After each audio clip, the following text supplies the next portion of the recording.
It's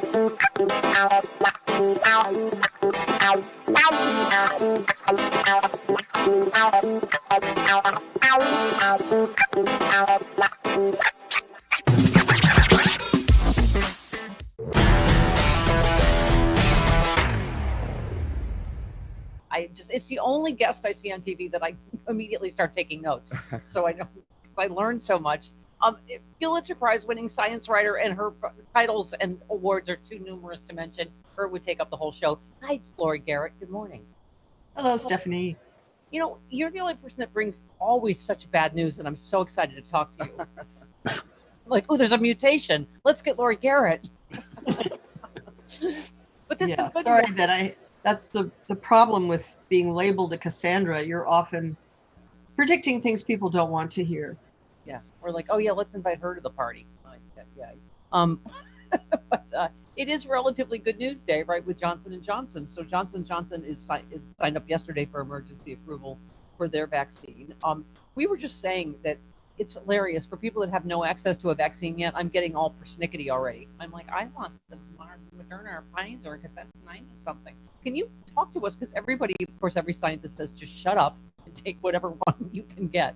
So talk to us about those percentages and what they mean. So they're saying Johnson & Johnson is 66% effective at preventing moderate and severe cases of COVID, but 85% effective at preventing the virus's most serious symptoms. Like some other vaccines, it's less effective against the new strain that's from South Africa, just 57% effective against that mutation. But talk to us about the difference. I know it's like it doesn't need to be stored at such cold temperatures that you only need one shot. So talk to us about this new one. Well, for some time I've been saying that the real problem we were going to have as we went into the spring is that we'd have too many vaccines and people would be very confused. Which ones do I take twice? Which ones do I take once? Which ones do I prefer? Which is better for me at my age group or my risk group or what have you? And in addition to confusion in the public, that there would be confusion for the vaccinators. Would they remember this is a 2-dose one, 21 days apart? This is a 2-dose one, 28 days apart. This is a 1-dose one. This goes in a deep freeze. This goes in a fridge. This goes in a styrofoam box, etc. And we will have, certainly by April, we will have at least 2 more vaccines approved and in use in the United States, further complicating all of this. The bottom line for the consumer is that it's very unlikely you will have any choice. You will get to your vaccine spot and you will get injected with whatever it is. So we will get a big cup of STFU with our vaccine. Yes. A big what? a big cup of shut the up is what we will get with our vaccine. I see. Yes. Well, I mean, you'll show the problem with the way we're doing distribution right now is that even the sites don't know what vaccines they're going to receive any given day. Are we getting a pile of Pfizer's today, a pile of Moderna's? Sometime soon, it may be a pile of Johnson & Johnson's. They don't actually know before the stuff arrives. And then based on whether it's the Pfizer, which requires deep freeze, or the Moderna, which has to be very cold, but not as cold, they have to rush rapidly from the moment they put them out of the freezer to get them into arms so that they don't end up having the vaccines go bad. Right. The Johnson & Johnson asset, it's much less effective than the Moderna or Pfizer vaccines. We're talking 66% as opposed to 95%. Yes, correct? well, a third less effective. But its assets are 1 dose is sufficient to give you that level of protection, which makes it a lot easier to use in very hard to reach areas. So if you're out in the middle of the Navajo Nation, that might be an easier vaccine to use than one that requires that you come all the way back out again for a second dosing. The other asset is that it's can be stored the way you store any vaccines. You don't need any special equipment. It can survive on tabletop for a considerable amount of time. So it's easier to handle, easier to transport, easier to administer because it's a single dose. However, for those who are really in at-risk situations, I think the 95% level of protection would be preferred. Now, keep in mind, you don't get that 95% level of protection unless you get both doses. If you only go with the one dose, the Israeli data shows that you can have as low as 30% protection, Oh, wow. which is So really lousy. all Pretty this much no weekend, protection. this will be exciting to you as a science writer. All three of us have had COVID, Chris and Travis and I, so we've just recovered. But so that was the latest thing is they're saying we only need one shot, perhaps. So would it make a difference if for us to get the Johnson and Johnson, or what about the ones that are two shot, but you've already had COVID and already presumably have? Right. So see, this is all part of the complications that I'm talking about. And frankly, when you get to the ground, most of the providers would be as confused as you are, and they will be going with whatever their boss told them is the answer. As best as we can tell, and there's some pretty good studies now looking at this, if you've recently survived COVID, you can get by with a single dose vaccine. And it will act like a booster to your already existing immune response. So you'll just see your immune response ratchet up after a single dose. So in a way, you've already had your first vaccine, and now you will get a booster. Let's talk about these variants. Dr. Redliner told us yesterday that those of us that had COVID are probably less likely to catch a variant. So I mean, we have some immunity, just like the vaccine offers some immunity, but not total immunity against the variants, right? I'm not sure how he knows that, because the data I'm seeing, particularly out of South Africa, shows people getting reinfected.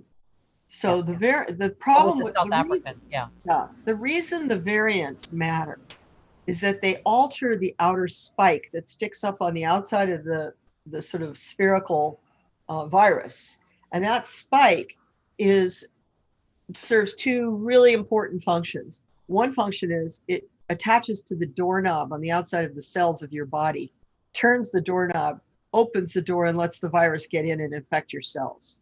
So that's its primary reason for being there. But the secondary is that spike has proteins on it that your immune system recognizes and says, wait a second, and comes at it with antibodies. So if the spike changes in some way, even just its shape, not particularly in any functional way, just it gets a little crook in it, say what's called a proline amino acid might get in there and make it go crooked, or make it disappear and then make it go straight. Whatever, those little changes make all the difference in whether or not your antibodies can see the virus. And so what we're seeing now with these various variants, and we now have many, I mean, there's like a dozen out there already, including in your area, a specific California variant that looks pretty nasty. Great. See, we have Dr. Redliner on, and then when we want worse news, we have you on as well. But what we see, when we're like, oh, Dr. Doom is too sunny, we need some worse news. Well, what's happening with these variants is some of them, they have different effects on your body and different effects on your immune system. The South African one is the one that we're the most concerned about because it does seem to both make the virus more transmissible, easier to spread, and also make it easy to evade your primary neutralizing antibodies. So in South Africa, they are seeing people who had COVID months ago from the old strains, and now they're getting reinfected with the variant strains. Wow. So it means that the immunity their old strains conjured inside their bodies was insufficient to block the virus when it came back a second time.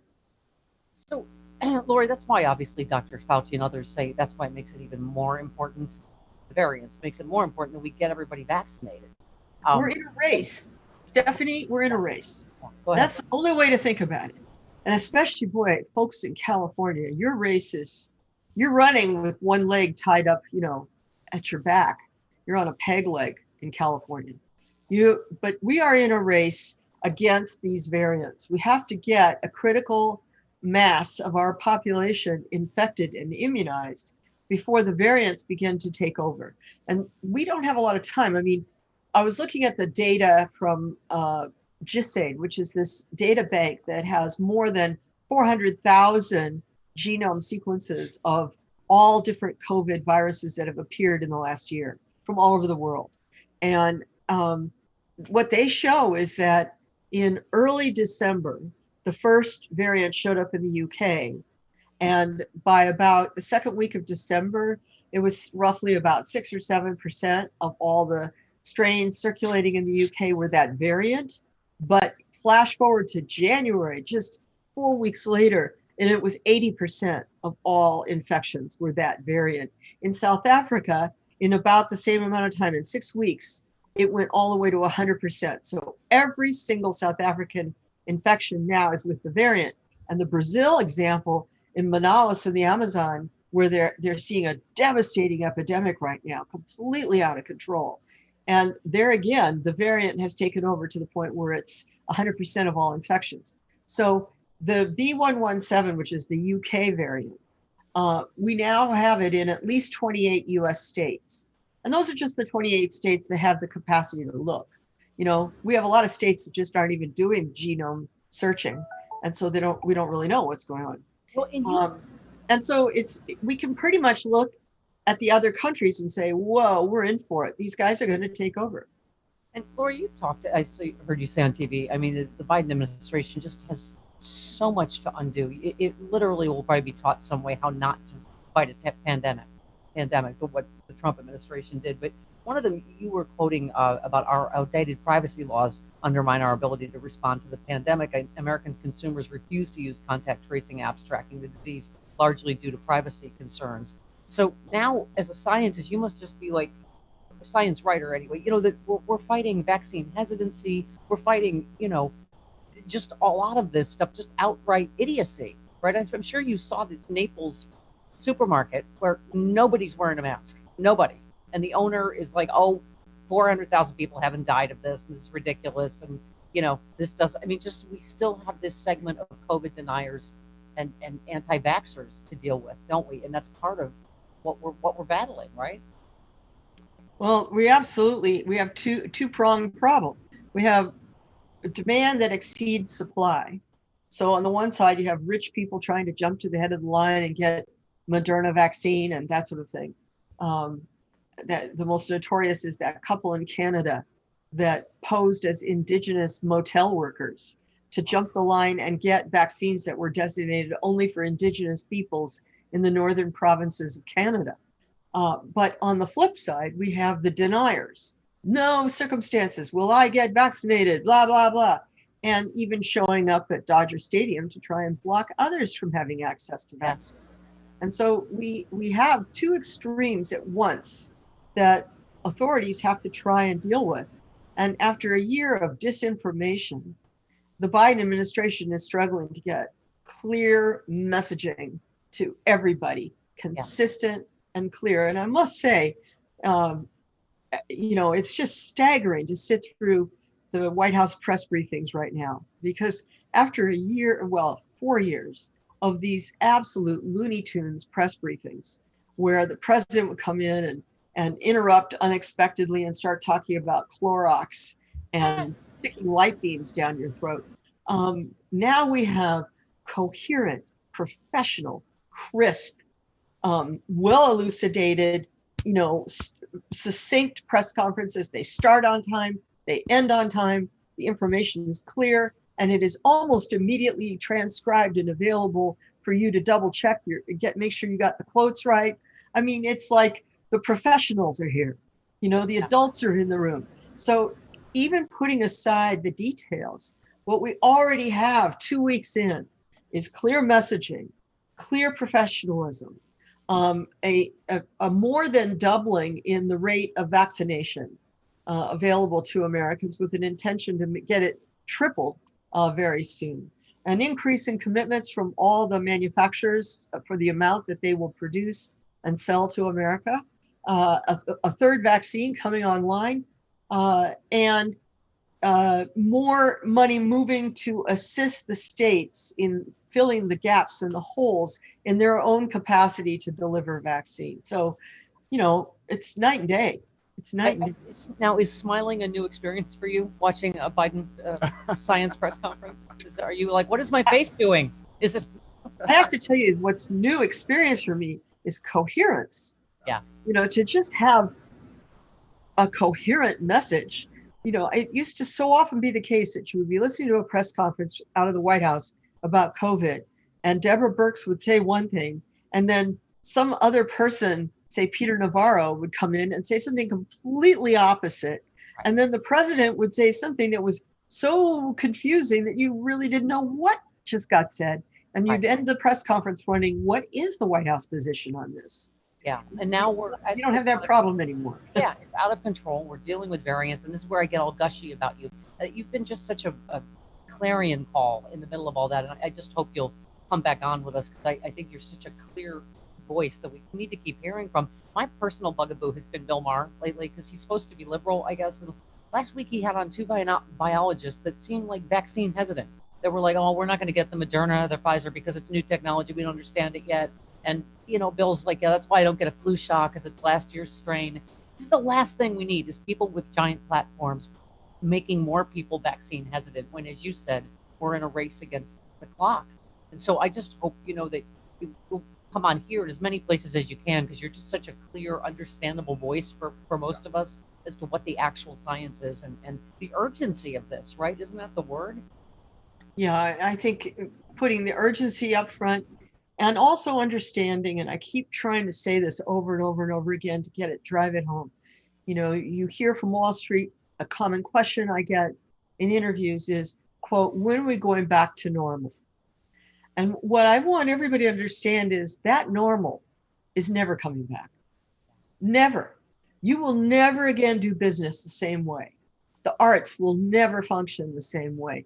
Theater, movies, whatever it may be.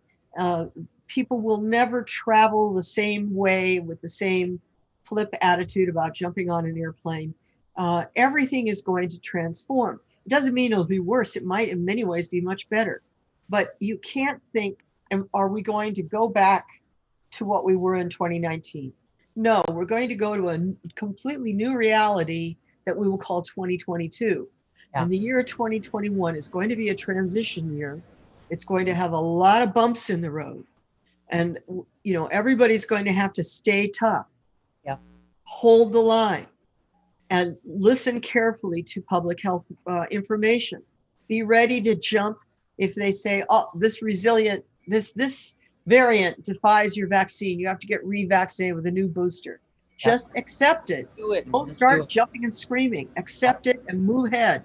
You will eventually have restaurants again. You will eventually go to movies again. It won't be the same experience, but it might even be a better experience. You just got to wait. It's going to be another 12 months of this at least. Oh, boy. See, I'm such a positive person, and the fact that I love you so much, it's a silver lining of COVID. Like, for instance, I can use this whole quarantine lockdown thing. It deludes me, because no one really wants to spend time with me anyway, but I can feel like I'm more popular than I am, that it's just COVID. So there's silver linings everywhere if you look, Laurie Garrett.